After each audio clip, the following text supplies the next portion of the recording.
Welcome to Let's Talk About It Over Cocktails with Carly. I am your host, Miss Carly, baby. Tonight we have an amazing show with the one and only Dr. Asha. She's a psychotherapist. We are getting ready to get all into the deets, so stay tuned. You don't want to miss it.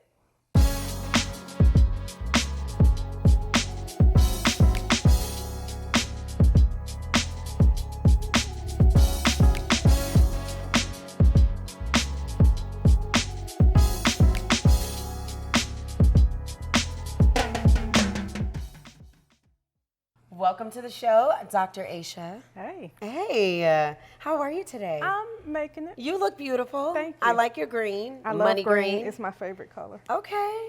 So how are you liking your cocktail? I love any kind of red wine. I'm not even sure what kind this is right now, but I like It's AVW. Hold on. So it's AVM Wine Company. There you go. So AVM Wine Company, this is super amazing. Me and my girlfriend, we actually went to a Black Distributors event, soiree, this last weekend. And we saw this young lady, and this is her wine company. But it's not necessarily the wine, it was her energy. She was so super nice, so amazing. And we were just like, what is this? It was super duper good. We tried it, we absolutely loved it. So we bought what she had available. And I see it's got 15.3% alcohol. Yes. So that's always yes, so good. it's doing the not a damn waste of calories. thing. Right. So something very interesting about you before then, we're just going to do our toast. Okay. So thanks for coming to the show. So, Dr. Asha, okay, you're a doctor. Not a medical doctor, but yes. But you I went to school for a really long time. Okay, so Yes. that's good enough for me. Yeah. So you're not a therapist, but you're a psychotherapist. Yes, well, I mean, I'm a therapist. I say psychotherapist because you can have a physical therapist, you can have an occupational therapist, but if you're coming to see me, there's something going on in your mind. Oh, something going on in the mind. Not Let's get physical. into it. So what made you decide to be a psychotherapist? So my first job out of college, I got a psychology degree because, Okay. that was easy. Yes, And I my was going to go to school for that. I was like, I don't want to listen to everybody's problems all day. Well, but anyway. My first job out of college, I worked in Child Protective Services. Oh. Yeah, I mean, I liked it. How was that? It was Challenging. different. It makes it difficult for me to let my kids do certain things because I know things that happen in churches and schools and with other kids. So, and working with foster children, what I found was that no matter where I placed them, I could place them in mansions. They always wanted to go back home. Oh, Right. It was really just the home they wanted. They wanted their parents. They They wanted wanted their well, parents. not always parents, but their mother. Yeah. They didn't care if their mom was on crack. They wanted to take Anything, they care just of wanted them. their mom. If their mom wanted them to turn tricks with them, they were going to do that.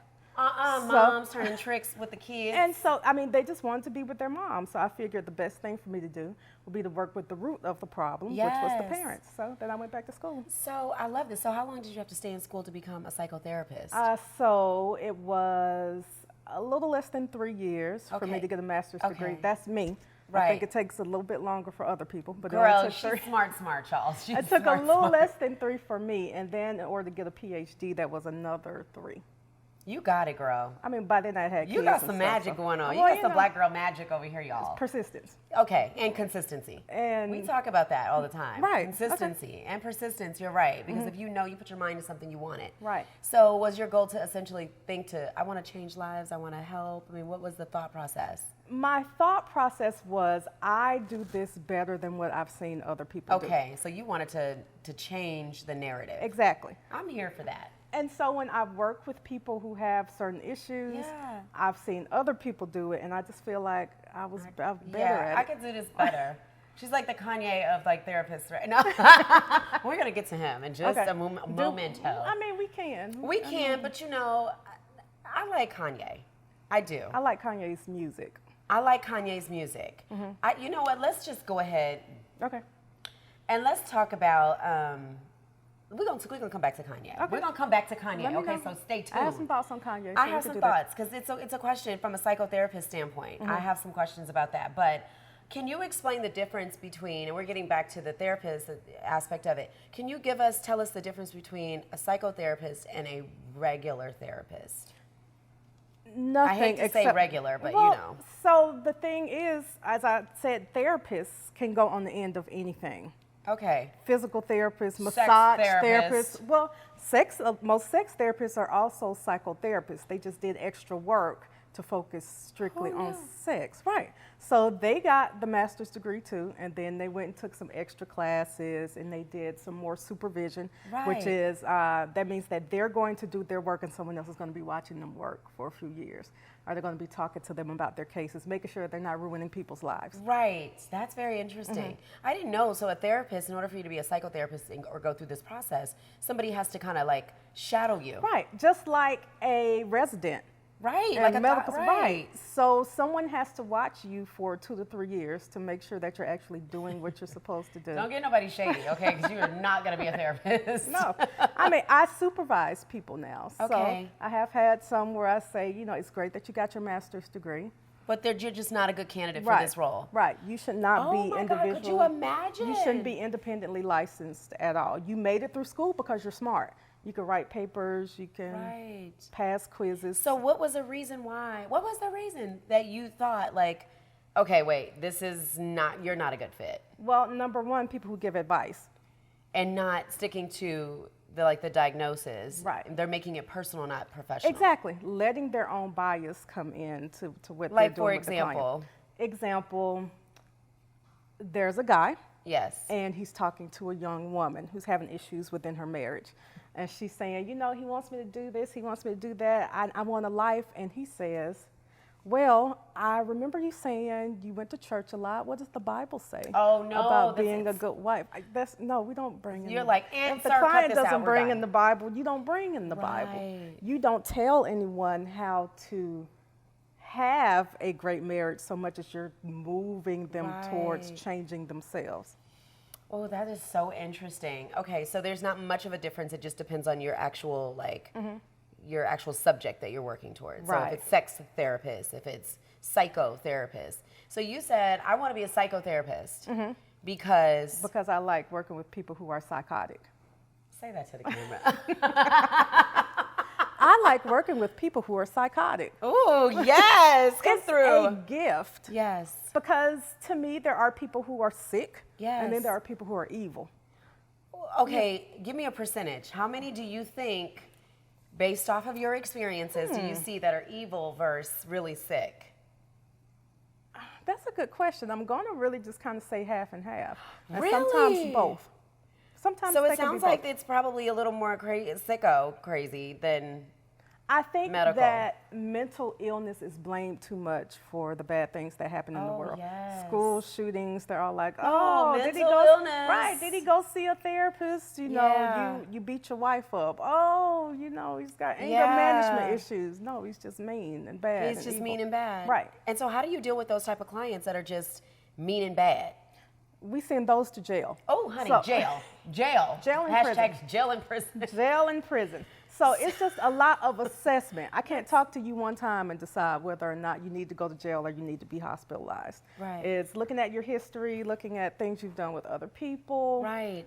Just having a conversation with you and determining whether or not, I got to get your vibe, feel your energy. Feel the and listen to- energy, right? Massage the energy a little bit. Okay, so have you ever had a client or a patient that presented themselves just as normal as all out, and then when you interviewed other people in their space, because they were probably facing conviction or something like that, did you say, oh my God, he has got one damn hell of a poker face? Because so-and-so said you killed cats and this and that. Please do share. I'll say not so much when it comes to legal stuff and people who've been hospitalized, but whenever I've worked with, and not just, I was about to say men, but that was biased, men or women, or whatever, right, and non-binary people. Right. They'll tell you, you know, this was going wrong, and people are doing this to me, and I'm just hurt, I'm the great person, and everybody else is bad. Gaslighting, we're going to talk about that. And then when you talk to their parents, to their partner, it's like, oh no, she's been tricking me the whole time. I've been up here feeling sorry for her, and she is the bad person. I'm going to let you go. Right. But then it tells me that I need to go in a different direction with that person. Yes. Also means I've probably wasted a lot of time for a bunch of months trying to empower them, and they were already empowered. And they were already empowered, tricking you. Right. And being a whole, like phallus. Right, exactly. So that's very interesting. So, Oh my gosh, I have like, so guys, I'm like super duper excited. When I met Asha, Dr. Asha, we were at brunch. Excuse me, we were at brunch with a mutual friend or mutual friends.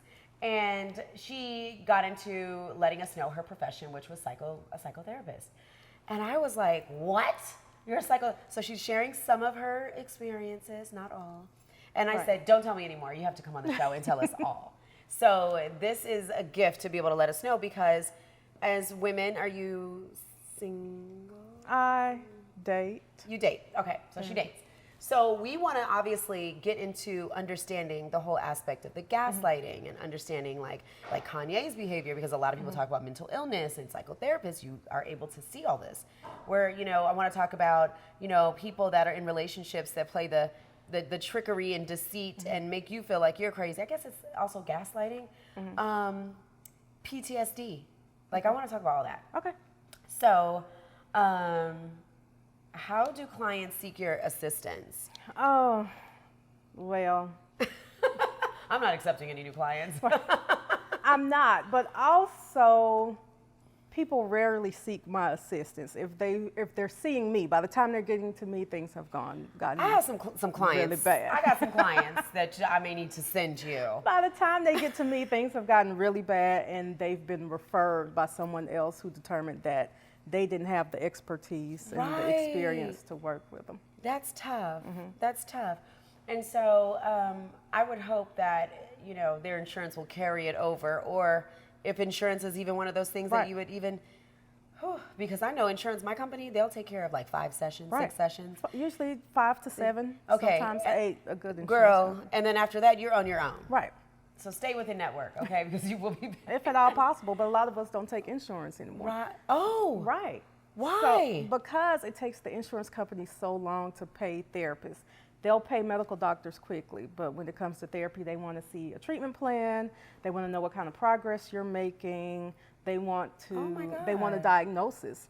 And I wouldn't talk to you one day. I mean, as much as I could give anybody a diagnosis. Right. But I hate to talk to you one day and then diagnose you with something that's going to forever be on your insurance record. You hear that? And the insurance is like, no, you got to tell me what's wrong with her, or we're not going to pay for it. Oh my gosh. So you're like, do I get paid, or do I just prematurely diagnose you? Well, I need to get that new bin, so I'm going to go ahead and give you this diagnosis after 24 hours. I could diagnose anyone with adjustment disorder for 6 months. Oh. Yeah.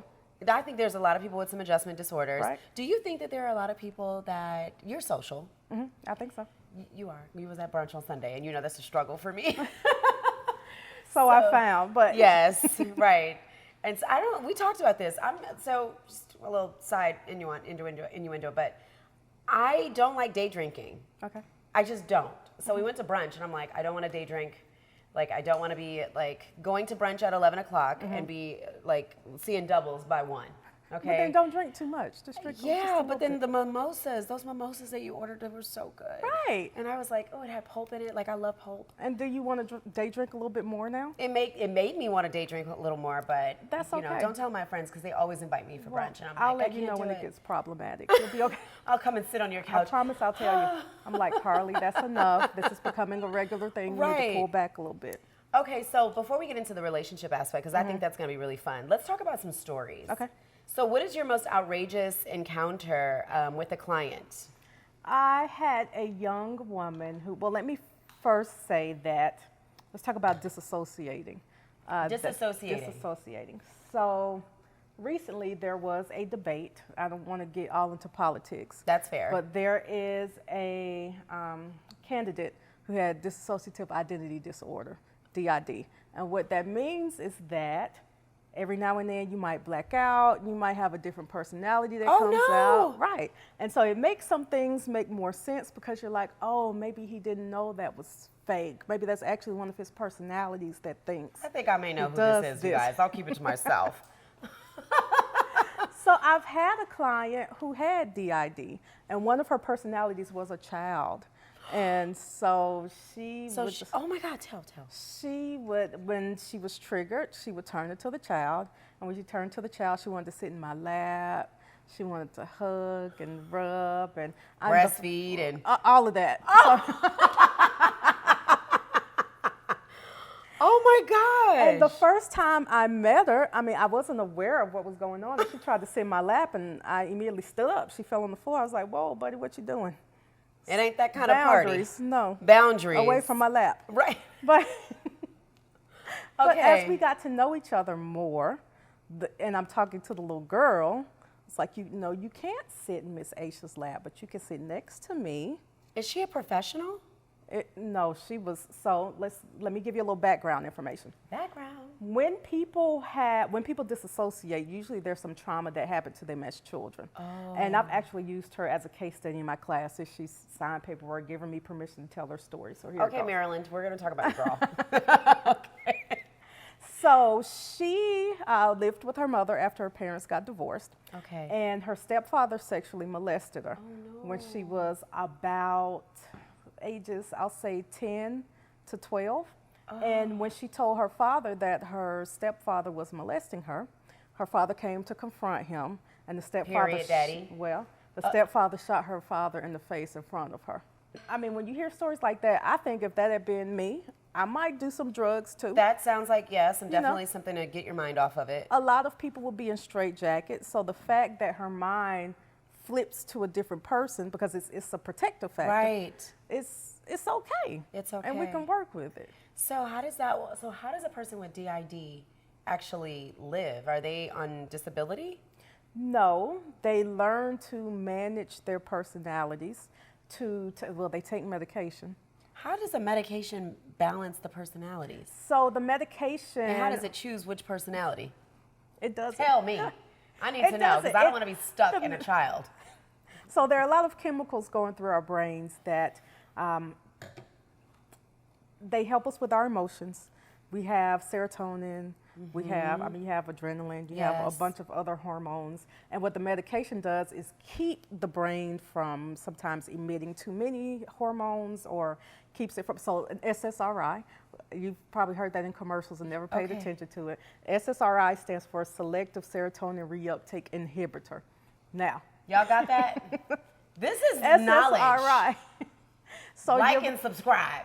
Okay, go ahead, your doctor. body is moving serotonin back and forth between the hemispheres. And Right. sometimes it takes up too much. Right. And that's what causes the problem. So the SSRI will say, nope, that's enough, brain. We're not going to let you keep on soaking up this serotonin because we want to be healthy. Okay, so the brain knows that the baby person, the little girl, is not the healthy person. Yes. Got it. And with the correct medication, you'll be okay. That is amazing. Gosh, technology, medication, modern tech, just, ugh. Now, it's here's amazing. the problem. I've had clients who hear things, Yeah. and a lot of times they think they're hearing the voice of God. Those are the ones who don't want to take their medication because if I supposed to be if I righteous. could actually hear the voice of God, you couldn't make me take medication for it either. Right. But what does God tell you to do, sir? And there's the problem. Ma'am, sir. And also, is it God or is it that I always ask them, well, who's talking to you? Is it God? Is it the devil? Right. Do you ask them what the voice sounds like? I do, and I ask them what the voices are saying. And one who had blue people and green people. I said, well, what are the people saying? Well, the blue people are saying you're pretty, and the green ones are saying I should touch you. Girl, I would have been like, get out. It's done. We're done. Do you have security with you? We have, I'm trained to restrain, so that's Girl, number don't one. you are. I am trained to restrain. have to And I think show I'm me pretty- that I'm pretty afterwards. strong for a female, but I've never had to actually restrain anyone. So But I'm don't try trained to her. restrain. Dr. No, H, do not try her. don't do it. So you've never had to, did you ever feel like you needed to? I felt like I need to walk away. When a client stands up and they seem aggressive, I stand up too. Part of that is making sure that I'm always the closest to the door. Because I'm not going to be on the other side of that door. I'm always the closest to the door, and when I go into certain hospitals, there's a button we keep in our pocket. Oh, so I like the can't button. push the button.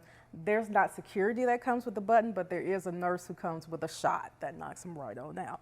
Oh, this is like a tranquilizer. Yes. Mm-hmm. Well, I may need one of those too. So, hey, listen, just in case I need to use it. Hey. Okay, I'd rather hold that than a gun. 'Cause Really? I can tranquilize you, and it takes them down immediately, right? Yes. They just go right to sleep. Yeah. Wake I up don't wanna strapped to hurt a 'em. bed. I don't want to hurt them. I just need them to go night night. Okay. So maybe, Maybe. I haven't thought about that, but maybe I should walk Yeah. around with a shot too. I have everything I need. Well, we're gonna have to talk about that off air. But anyway. Okay, so Very interesting. So this woman takes the medication to control the young girl. Yes. That is so, like, I got chills when you told me that story because I'm kind of emotional. But gosh, I couldn't imagine experiencing that. So is a person able, have you had any patients that's been able to kind of get through those traumas and live a regular life with therapy? Yes. I mean, in fact, she has. When I was working with her, Yeah. her child had been in foster She care had a for a while. child. She had a child. God is good. Yeah. Her child had been in foster care for a while, and she had not seen the child for 6 years. So how did her child get into because that was kind of like a little vicious cycle. Because she was prostituting for drugs. And she consumed a baby. She had a baby She in might the have had a nest. baby by the drug dealer, who was also her pimp. Okay. And once the school found out, well, in Alabama it's DHR, but Child Protective Services came and took her child. Okay. And it was difficult for her to get her child back because she was a Caucasian woman, Okay. and her child was biracial. And I mean, I hate to say it this way, but biracial children, they're coveted when it comes to adoption. People are like, oh, those are cute. Oh. We can adopt this one, or we can make sure this one gets adopted. So we're not going to work with you. We don't care whether or not you get better. So to shifting to adoption, so a lot of like fully African American children, would you say that there was a greater number of those that were children that were not getting adopted? Yes, yes. Wow. African American children are not that they're not wanted, but when we look at who other people want to adopt, it's going to be It's easier to say, well, the this is a white children, biracial the biracial child, so it children. can be either or. No one would ever Right. know. But if you're of a different nationality or descent, and you want to, the little melanated baby probably will not match the family pictures. And there aren't as many black people that are adopting children. I was going to ask you that. Yeah, not as many. So black would you people say adopting. percentage-wise, under 50? Definitely under. Like I'm thinking 30. Well, what you'll see more often is Caucasian families who decide to adopt black Angelina. children. Right. Right. And- Madonna. Right. Well, and I think they got some of They theirs went to Africa, overseas. yeah. Right? But there are plenty of black babies here too. Yes. Shout out to the black babies that are available. I mean, especially in Georgia, there's like Yeah. a whole catalog system.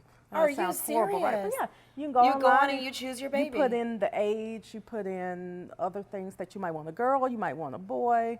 I don't know want anyone what? older than 10. And the Wow. catalog is here's what we have available Here's your for you. Rolodex Right. And of there's babies. a cute picture of a child doing something fun, and this is his or her likes. Let me and- tell you, I love kids. I wish I could, because I'm a mom. Like you're a mom too. I love my daughter. Yeah. Like my baby's 19, but I treat her like I love my baby. And I mean, I still like, she's in college. I'm like, you don't work. Me and your dad will take care of you. Like she learned, she's a good kid. She's not one of these privileged, like I'm just gonna have my parents do. But I want her to enjoy the quality of life. Yeah. If I could give that same life to like another 10 kids, So you're about to adopt some kids? I wouldn't say that. I wouldn't go that Okay. far. But I will tell you what I wish I could do. In which I'm going to really claim this. Like I wish that I would reach a certain level of financial plateau, peak, Mount Everest, and beyond, where I can give them a certain life that, I don't know, place them in a family that, I don't know, like place them with a family that will give them an amazing life and give them therapy to heal them and, make sure they have all the bells and whistles that they need to be successful. Because I don't believe that adoption, like being adopted or being in foster care should be a staple in your life forever. It should be, yes, I went through Right. this because of these, inadequacies in the parental area, but it didn't create and form who I am as a person. Right. And I think that we give to United Way, we give to the Goodwill, we do. I mean, but I can't personally and have the bandwidth of a child. Like we were talking earlier, I was just Right. traveling but I would love to change their lives. Well, consider that there's a lot more that comes with that. When you Yes. bring a child into your life, Yeah. into your home, and you don't know anything about their genetics or their Oh, background, you God. have to keep in mind that some things might happen. How much Yes. patience do you have, and how much are you Right. willing to put up with somebody who might tear your stuff up, Right. who, when they turn 15, They may say, "You're not my mom." or they start to develop the mental illness that their parents had. So I'm glad you said that because then there's that aspect of, yes, they are who you've created them to be, but they have some different stuff running through their DNA. Right, exactly. Which could be mental illness. So, wow. So do you treat children as well? Not anymore. How was that? I don't like other people's children like that all the time.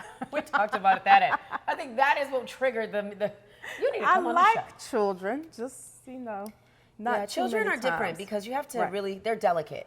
So for an adult, you can say, okay, I see you want to be violent. I'm Right. going to walk away. Right. A child may just be violent, and you're just like, oh, okay, you just want to attack me. What do you do? And I can't hit you back because Right. then I could catch a defects case. Right, and then here you are, the psychotherapist Right. under the And I defects can't investigation. Right. And now I can't really be a psychotherapist anymore. It's probably going to put my license in danger. Yeah, And all that. So I the just- nice shiny things that you have and the life that you have will be Yeah, I would just stick with the adults. That's what I'm going to do. So yeah, okay. So that was very interesting. So we talked about, we're going to talk about this whole Dahmer thing because, but we're going to get to that. That was evil. That's not mental illness. Yes, either.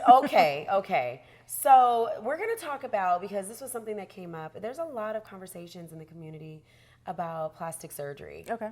And from a psychotherapist and a therapist standpoint, okay, not even the psycho part, okay? Because I'm an advocate for fixing whatever is broken or that needs to be We'll nipped say and tucked. from a mental health. Yes, from a standpoint. mental health standpoint, okay? So I want to make sure, because I know that somebody said, I got this, because I listened to my folks. Oh, Carly talks about BBLs. Well, listen, I am here for plastic surgery, ladies, okay? If you need to nip and tuck and make yourself look amazing, do that. Just don't change who you are entirely, because, then people start to talk. So I'm going to leave it there. Anyway, I'm going to leave. They're going to always talk, bro. Yeah.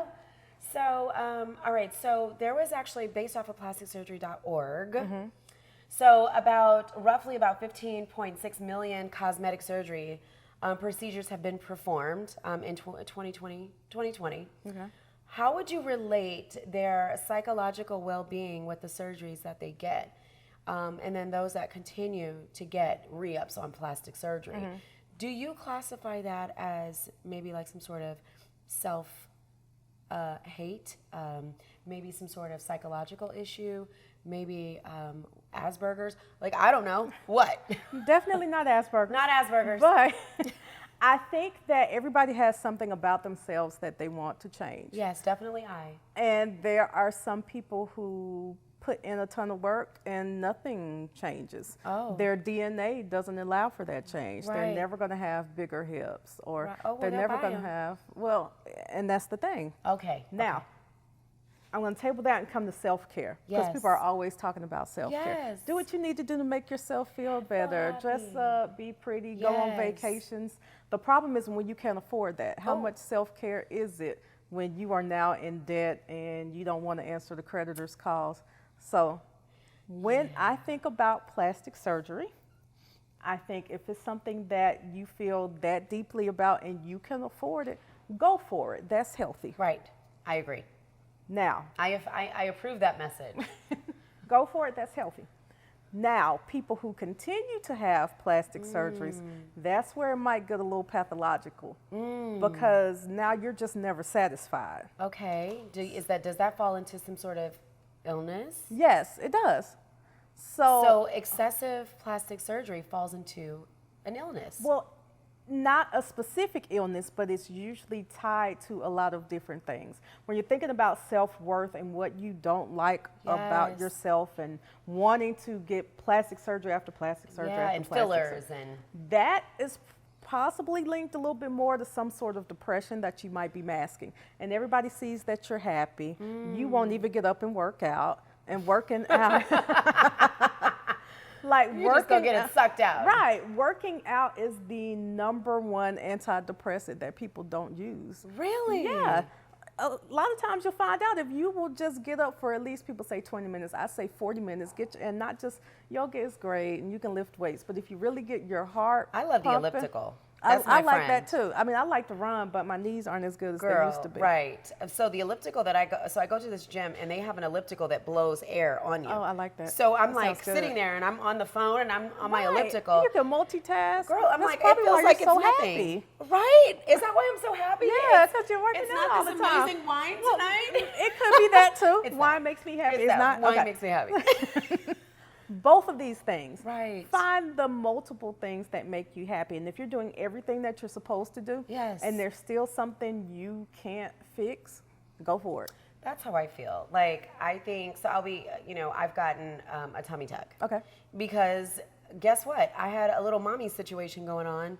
And, I know that situation. Yes. And so I said, you know what? I want to fix that. So I fixed it. And guess what? I'm happy I did. And I want to fix something else. Because I will tell you, I have this issue where if I don't work out, I've reached the point in life where if I don't work out, my body's like, oh, really? You want to have cocktails, huh, Carly? Right. Oh, you want to go eat, huh, girl? Well, we're going to go ahead and settle in and remind you that you need to go to the gym and get on that elliptical that you like with the blowing in the wind in your hair. So I have a jump rope. Okay. So sometimes when I don't feel like going to the gym, I'll jump on my jump rope. Well, that works. And you're absolutely right. I do feel better about myself. And then I'll go look at myself in the mirror like, did I lose some weight? And that's probably the psychological issue that we could talk about. Well, this just goes. Yes. Continuing to work. And you may have lost some weight right then. At that moment. Or you might Some be ounces. delusional. And I'll go with that would delusional. That would be a mental health. That would be a mental health That's issue. a mental health issue. Okay, so that's interesting. So we're going to get into some fun questions for the doctor. So, as a psychotherapist, can we analyze some of these dating relationship experiences? Specific ones, or you want me to say We just need in to general? understand what the hell is going on in the city of Atlanta, number one, and just in general, what is going on. So we'll start with this. That's a whole lot. It's a lot. Okay. So we're going to start here. So what is your theory on why people start stalking? Because they're in love. Girl. So Stop people, coming to my house. No, I'm just joking. Go ahead. it's like, people stalk because it's a power issue and their feelings might be hurt, or they're used to getting everything that they want and they're not comfortable with you telling them no. Now, a lot of times that comes from how they were brought up. Let's talk about some specific men. I won't name a race and I won't name an age, but what I will say is that there are a lot of men whose moms, I'll say it's bad mothering, or mommy problems. Right, and they've told them all the time, you're my king, you're the man of the house, you're so handsome and you're so perfect. And so they go out in the world, they're like, I'm a king, I'm handsome, I'm perfect, and you should love me. And when you're like, I mean, I liked you, or maybe I did love you and now I don't, they're like, oh no, my mama told me I was perfect. Oh my gosh. And it's you who's the problem, it's not me. So that's where it starts. So it starts, so these, we'll say men, we'll get to the women. It can be women too. It can be women too. Well, the women probably a little different, huh? Yeah. So when it comes down to men, it is safe to say the reason why they start this stalking, it begins, or a really keen symptom, is the moms that tell them, you're my king. Or any parent, or caregiver. Or caregiver. I say parent or caregiver. You're my king. You're the man of beat the house. their heads up and made them think that they can do things that they shouldn't do. So they now have boundary issues. They could go into their parents' bedrooms whenever they wanted to and sleep with the parents and, just take what they wanted to from their purses, spend their money how they want to. Oh my God. And now they think everybody else should give them what they want. And That's when you a don't give behavioral it, problem. And when you don't give it, they're going to take it. So stalking goes wrong. So these people that are stalking, there's some sort of, is it constituted, so is it a mental illness? Depends on how deep it gets. So I can tell, I hate to give personal stories, but I'll give one right quick. Oh, thank you guys. We got a personal story. So I dated a guy one time. I wouldn't say he was a stalker and I wouldn't say he was mentally ill, but when I told him nicely. Oh, emphasis on the nicely. Guy. I was nice. She said nice. Nicely, look, it's not going to work out. I mean, I liked you before, but I'm not that into you. We were dating, and the biggest part of dating is collecting data. Yes, dating. And so when I say I don't want to be with you anymore, it's not your job to try to convince me that you're great and that I should want to be with you. Okay. I'm pretty good at, throwing some counseling skills out there. Okay. And a month later, I'll say exactly 25 days. I didn't know, but he told me it was 25 days. He was like, well, I've given you 25 days now. I gave you a break. Oh, you gave me a break. Right. You gave me a break. I gave you a break. So, After I know, told you that you weren't the one for me, you Right. gave me a break. We should go out again so you can change your mind. And then also, no other woman has ever said this to me. Oh, so I'm the problem. Right. Ooh, gaslighting. We're going to get to that, So guys. go back to the other woman. I'm okay with that because I hit the mic, I think, but I'm okay with that because I don't want you. Right. So you're fine. I Yeah. release you. Okay, right. Please, that other woman or any other woman, go for it. Later on, it wasn't enough. He starts reaching out to my friends. Oh, no. Hey, you may have heard that your friend and I aren't dating, and I just want you to know I still care about her, and I hope that one day she will find her king and not be so, I don't know, what do you call me, argumentative, and just, So he's depicting your character Right. and trying to It's like, marginalize I didn't your argue with decision. you. I told you no. I told you nicely. No. Yeah. Okay. So part of that might be his mother, but I think it was probably, he was divorced. I think he had an ex-wife who before was in love with him. I don't know why. Oh, it so didn't work he's out. not used to hearing no. He's not, right. Okay, so that makes a lot of sense. So would a person like that, and not your situation, because we're not going to do this to this gentleman. Hopefully he's with a wonderful woman that is accepting all of his fruits and his labor and all that. I hope so. Right, because honey. So, violent relationships. Okay. So these violent relationships, these men that, or women that are very much sitting, and we'll talk about the women because Okay. we've Let's got talk men about the and women we've got- because they pass a lot of licks. Yes, so we see that on Instagram, and we see a lot of women that are saying, you know what, he hit me, using the whole, oh, he attacked me first or whatnot, but I was really the aggressor. So how can I say this without, because I know all the guys are going to jump on this. So Okay. women being aggressors and then playing the victim.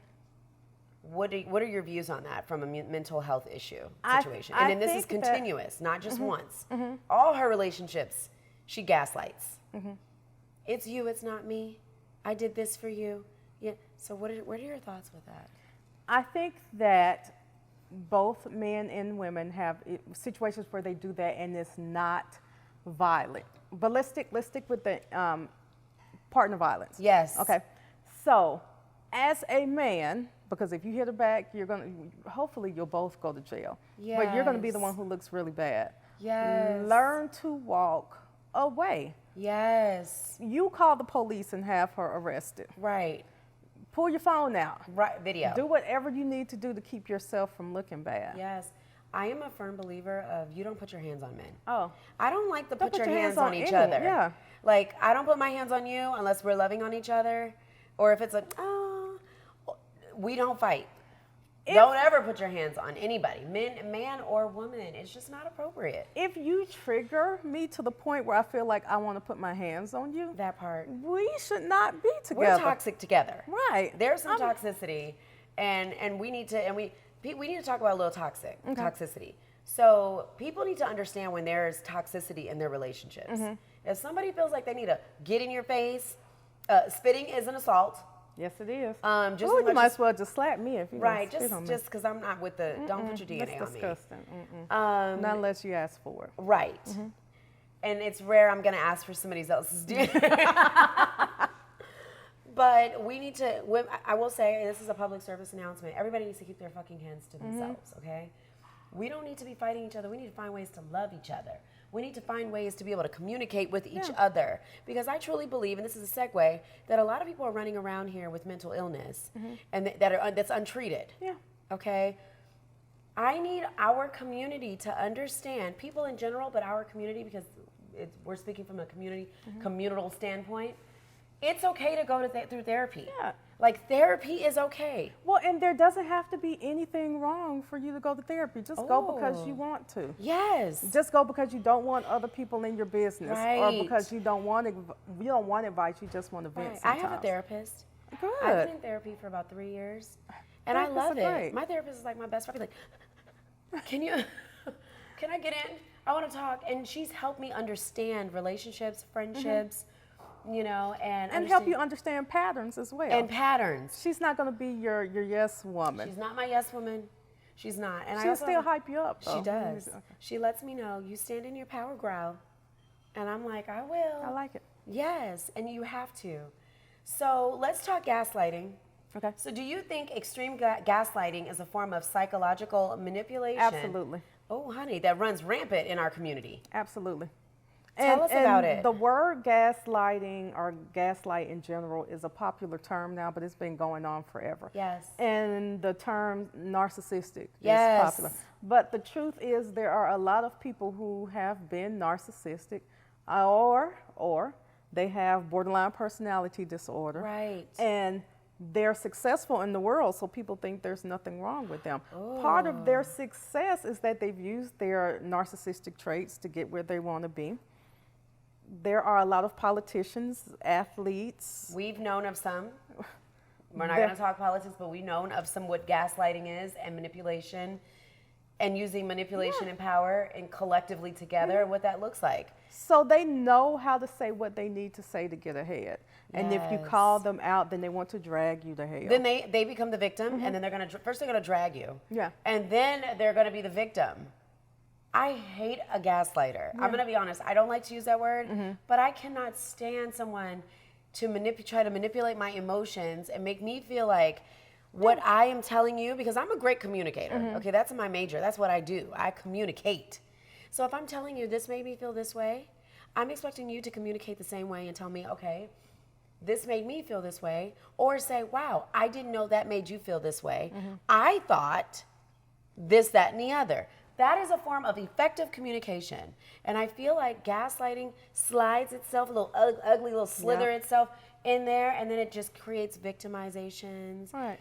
And I'm sorry that you feel I'm sorry you feel that. Okay, this is not an apology while we're on this. Yeah. I'm sorry that you feel like I talked to you this way. That wasn't my intent. And that's a you thing. That's not what I meant. That's a you problem. Right. What you have, a real apology is assuming accountability and saying, I am sorry, or I am apologetic to the way that I made you feel. Did I say that? Yeah. Yes, I think that was good. Yeah. I am apologetic to the way that I made you feel. That was not my intention. I am sorry. Do you accept my apology? Right? And also, I will try to do better. That part. But please understand I'm not perfect, but I will try. Okay. I will try. And then that person has to acknowledge the fact that they took accountability, because accountability is really big with me. If you take accountability for something that you've done, and then you acknowledge, take accountability, you apologize, you circle it back around, you say, hey, guess what? I'm going to change that way of me. I'm going to work on that. I have to accept that. I have to say, you know what? That person, own their shit. Own your shit. Or you can choose not to accept it and move on. Or you can accept, let me tell you, or move on. Just say, you know what, that's great. You slept with my cousin, and guess what? I just choose not to accept that, and I'm going to move on. Have a nice life. Right. Or you're just not the person for me. Right. But gaslighting says, I'm sorry you feel that way. You know, that's a you thing. And I'm not going to change myself. I'm being authentic. And I don't like that you're trying to change me. You either like me the way I am or you don't want me. What about a person that feels like every guy that's a friend or somebody that you've dated that wants to date you, or you guys are trying to figure it out, but you have guy friends and they're channeling you to every guy that you're with, and they're saying, oh, I know you're sleeping with this person. Yeah, I know you're saying, and you're saying, no, I'm showing you my hands. I'm being honest with you, and I'm telling you that person's my friend. This is what, but they're constantly finding a way to manipulate the situation, to gaslight and say, well, you're out with that guy all the time, or you're out with this. Is that mental illness? Is that acting bad? Or is that a diagnosis? Now, I could come up with a diagnosis. Come up with it, because I need to make sure this person understands. No, I'm just joking. It's like, look, just let it go now. It's going to turn to a stalker. So that is, again, a power thing. And after I'll say especially second time, it's time for you to move on. Because it's like, you just think I'm a hoe or something? Well, that's how I felt. I'm like, so, wait, well, not me, but somebody in that situation. Yeah, the person you're talking about, that's how they felt. It's like, why do you feel like just because a woman is friends with another man, there's sexual intercourse? You know, not unless you see something blatant. Right. You should never accuse somebody. Otherwise, you're gaslighting. So we're going to get past that. So as a psychotherapist, what are your thoughts on Kanye West's actions? I think that a long time ago, I felt bad for Kanye. Yeah. He was grieving. Yeah, I don't, believe that. I know that eventually he did some inpatient therapy, but it maybe was too late. Yeah. And at this point, So I do don't you know if think you that can- he is acting bad? Do you think that there's mental illness?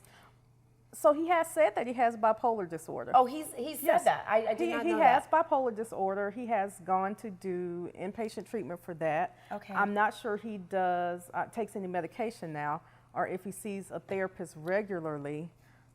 But from what I see, I'm going to say no, he's not. Or maybe he's gone to another therapist. Or I mean, I want him to see somebody. I don't know if even I could help Kanye. You know what it is? I'm going to tell you. So I can't diagnose him, of course, because I can't figure it out, frankly. I'm just not as educated to be able to say this is what it is.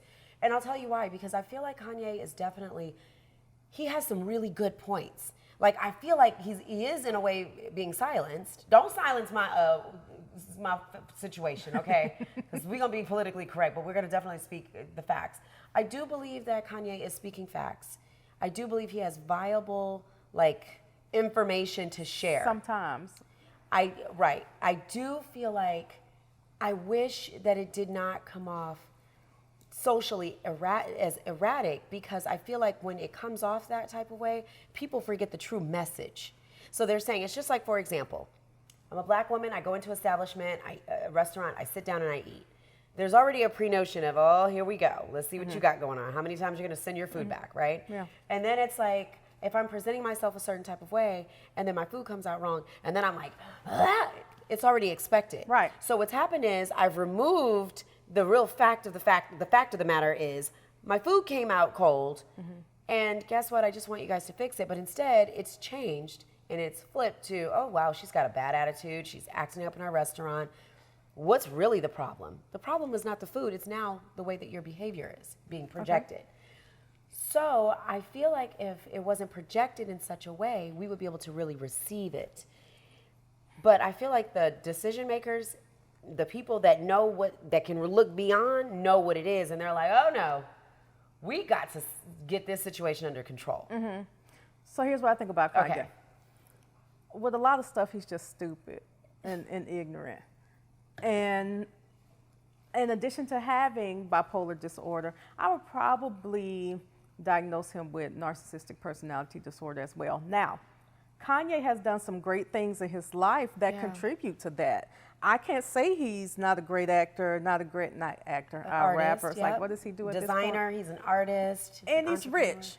And he's And filthy he rich. cares about his children, and when his mother was alive, he cared about her, and he loves hard. These are great things I can say about Kanye. Right. However, he talked about I can't even remember what he said about Harriet Tubman, but that was ignorant. The stuff he said, George Floyd. that was ignorant. So I feel like that was kind of like impeding your personal, your personal observation and opinions on something, but you were combining it with something so impactful Exactly. that could have been game changing. Right. And It's you just- may have said one or two things that were great, but you have surrounded it with all this nonsense. And that's It takes away from the impact. Right. And I think that's what it is. So that's very interesting. So everybody's talking about this Dahmer. I watched that. You did. What did you think about it? Well, I don't know first of all, I thought it was like a long, long time ago. I didn't realize I was alive when that was happening. So I watched a couple documentaries back in the day, but the real documentaries, not this series thing. Right. And I didn't realize that he killed so many people of color. I know that I didn't realize. Yeah. And so So I was they educated So me. it seems like it was more of a fetish. Yes. Was he actually homosexual? Yes, he was. Okay. This man, just looking at some of the trailers and seeing how his demeanor was, so remember at the beginning of the show, I said, are there certain people that you would see and you're just like, no way. Him, completely unsuspecting. Like Dahmer was very much unsuspecting. I never would assume that he would hurt a fly. But I would. Oh, tell me why, I mean, psychotherapist. I saw him and I thought, oh no. Ain't right. He was awkward. He was too trying too hard to be cool and make friends. Just try to be yourself. Allow people to come to you. When you're like, hey, you know, I could take pictures of you and give you $50. It's like, Girl, that's in Atlanta all the time, girl. They be like, hey, come to my section and hang out with me and drink my liquor all night. It's the same type But are of... they trying to, I mean, they might be trying to get you drunk and take you home. Yeah, I would definitely But believe that. he didn't get the people drunk first. He was trying to take them home and then get them drunk by offering. He had a them little money. method. He did. It was very sophisticated. And it's like, and it was easy. So, and we fell for it. Why did we fall for it? Why did we fall for it, y'all? Because I believe that if there were people that were interested in cannibalism, they would definitely have us in a bag nowadays. And he eventually had some people who liked him as friends. That he didn't eat? Yeah, he did eat them. But did he eat everybody? No, he didn't eat everybody. He started doing that later on to feel closer to his victims. So, okay. So you shared a story at brunch, and it was a gentleman that you may or may not have seen that would make food for his coworkers. I'm going there, guys. For my coworkers. Oh, this was a true tea. He would make food, so I always, you know, I don't do all those potlucks and things. Company anyway, potluck. No, not me. Bring your favorite dish. It needs to be covered and purchased from Publix. And I mean, I'm like, can we all just pitch in on some catering instead? And so you don't eat you only eat store-bought stuff at the potluck? I do. So you had a coworker who ate the man's, he was making greens. And she said that the greens were delicious, the best greens she ever had in her life. And it turns out that those greens were seasoned with human meat. He was finding homeless women and killing them and cooking them. And he only got caught because he tried to flush the parts down the toilet. And that's where it stopped at. That's where it stopped at brunch. Right. And I said, don't say no more. Bring this to the show. Yes. Because the question, so Tokes Ogun, shout out to the Ogun, said, well, I'm just curious, what body part was he trying to flush down the toilet that didn't go? I have no idea. And so nobody knows. Sorry, Tokes, nobody knows. I'm sure it wasn't a bone. I'm assuming it was meat. Maybe thigh meat. I don't know. I just threw that out there. But so, and if it was us, it was definitely some thigh meat, okay? It might be. But he was getting homeless women, people who no one would look for. Their families had already thrown them away. Maybe they were on drugs. They probably smoked up somebody else's money. So how did this work in the workplace? Because I know somebody's watching, and they're going to say, well, how was this working in your workplace? How did you know that it was, how did you guys know that it was human meat? Oh, he admitted that later on. So, in talking... Could you guys imagine if I have a potluck at my house, and then you guys later find out that I was into cannibalism? So... Cannibalism. Sorry, cannibalism. Thanks. You're thinking about Hannibal Lecter, and he was a cannibal as well. Okay, that's what I was thinking of. Yeah. So just like Jeff Dahmer, at some point people get caught, and they're like, "Well, I might as well tell everything. You have me now." So remember that boss that came over? We went for cocktails. You guys had them in the greens.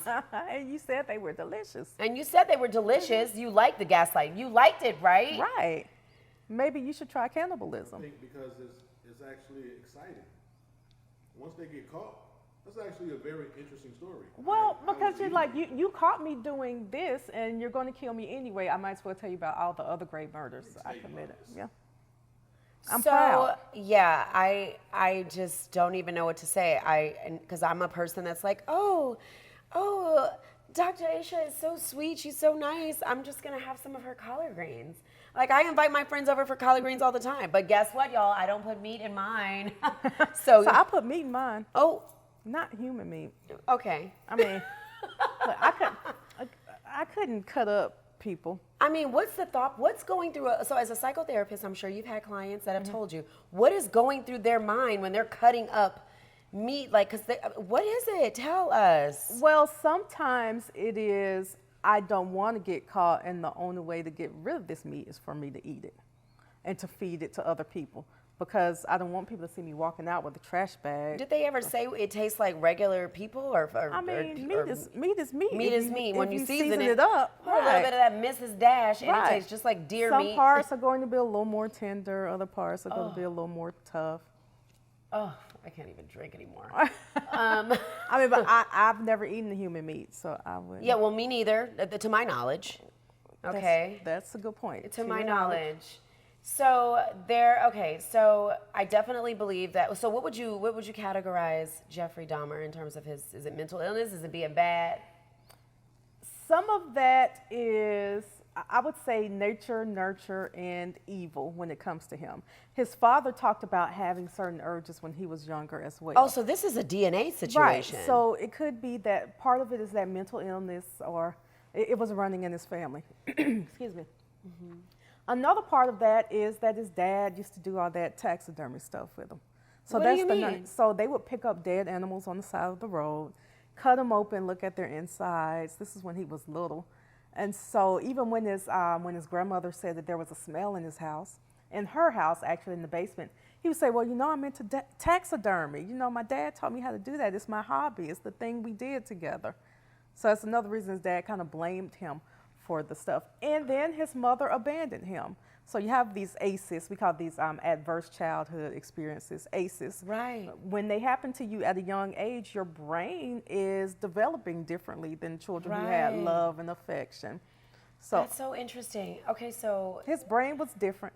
And then, he was, to me, just super evil. This is why his grandmother kept trying to get him to go to church, and he was like, no, I'm atheist. Watch out for them. No. So he had a whole lot of things stacked against him. And then he was poor. Socioeconomic status is a lot of times a predictor for not murder. Yeah, but for, right. You can't be poor and just think, just because I'm poor, I can go. But that was his defense for dealing with or killing so many people of color. He said he couldn't afford to live any place better. These were the people he came in contact with. It wasn't that he was just seeking out black people. It's that's who he was around. Oh, very logical thinker. Right. Very logical. Mm-hmm. Okay, so can you give us, before we close, can you give us any sort of, I'm going to kind of bring it back to dating for just a second. Okay. Can you give us any sort of recommendations as it relates to dating from a what are some of the signs of from a psychotherapist's standpoint that we should acknowledge? And from a dating aspect, as a woman, as a man, what are some of the key points that you may see where you're saying, you know what, you need to run if you see this? I would say that it depends on the person. One thing to keep in mind is everybody has something that they like or don't like. Right. Say what you don't like and go with that. Go with your gut. Yes. There are women who don't care how many other women you sleep with as long as you're keeping their bills paid. I do.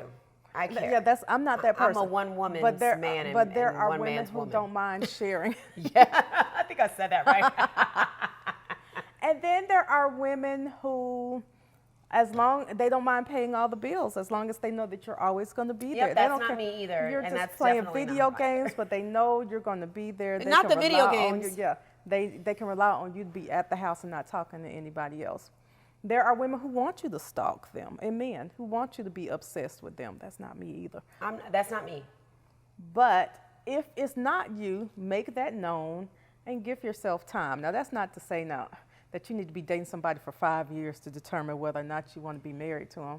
Listen, if you are dating with intention, you know what to look for and you know what to seek out. I say usually about in 3 weeks, you know whether or not you like them. Oh my God, that's what I said in the last show. I said it takes me about 30 days to know if I want to deal with somebody or not. Yeah, definitely. Okay. 3 weeks is like my threshold. 3 Right. weeks, I'm like, oh, well, this was fun. Thanks. Yes, exactly. Like, I realize this isn't really my path. Right. This is not my relationship path.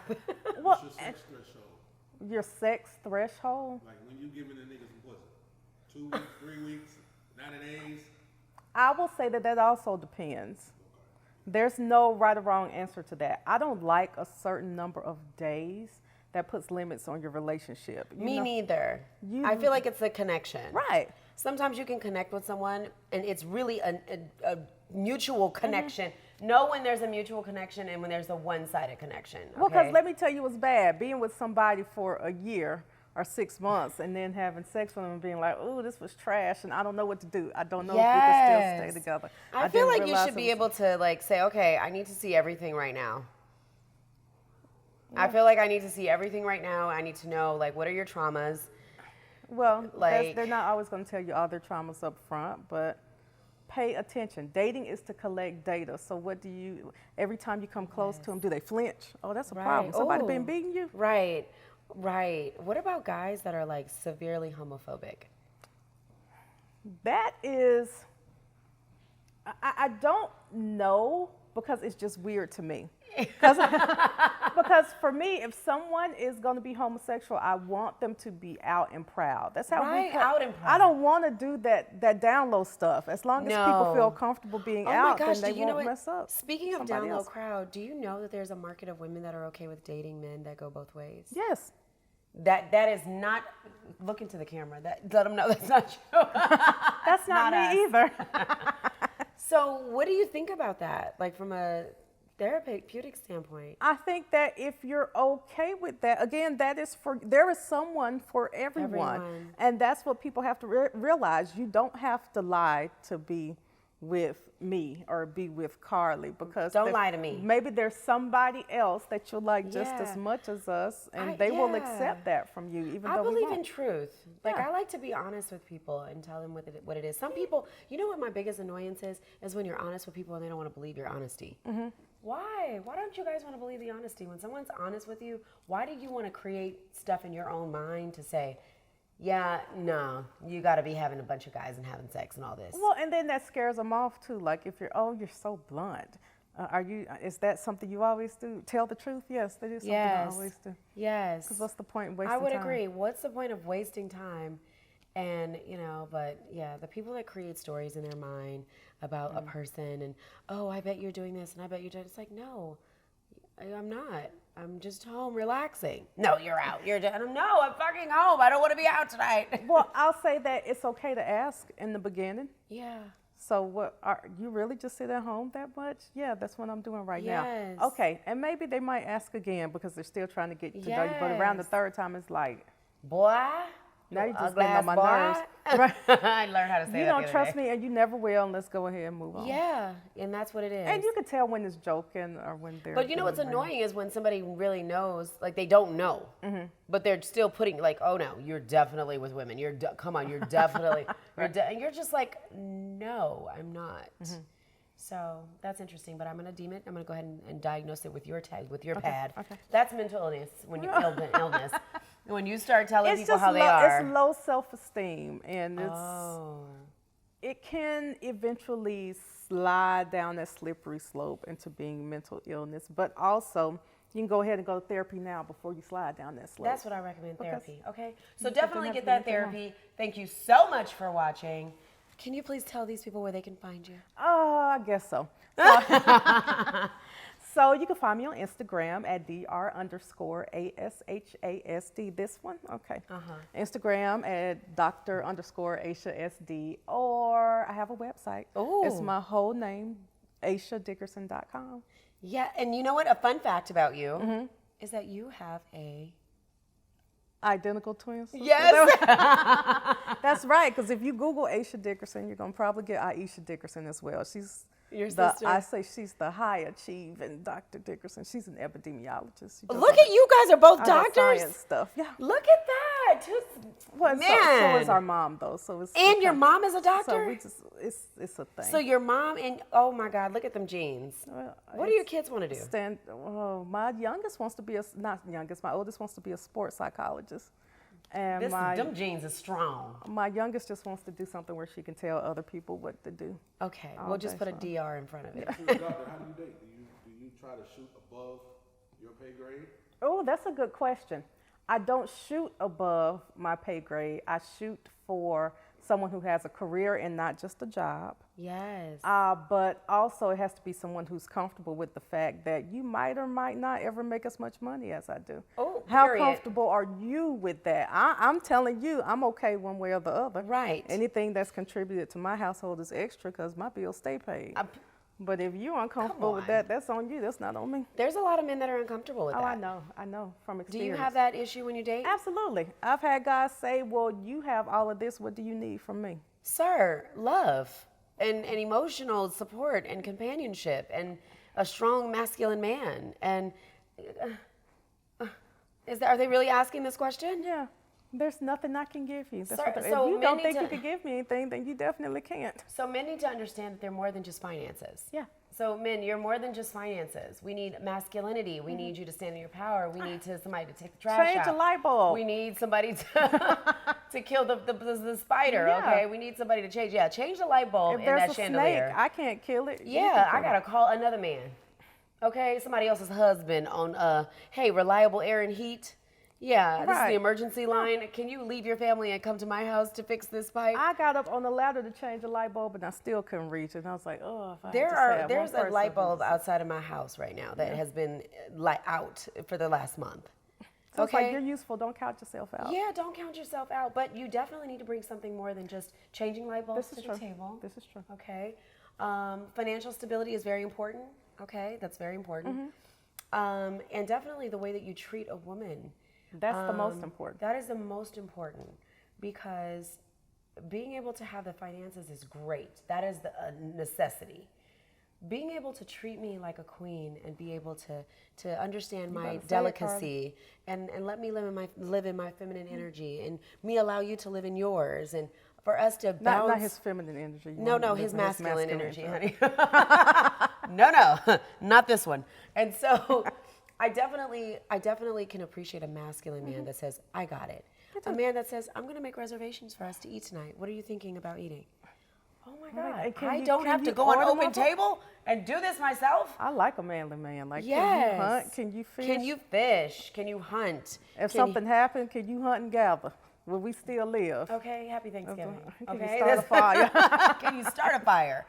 So, at any rate, we appreciate you coming on. Thank you for having Thank me. you I had so fun. much. You did.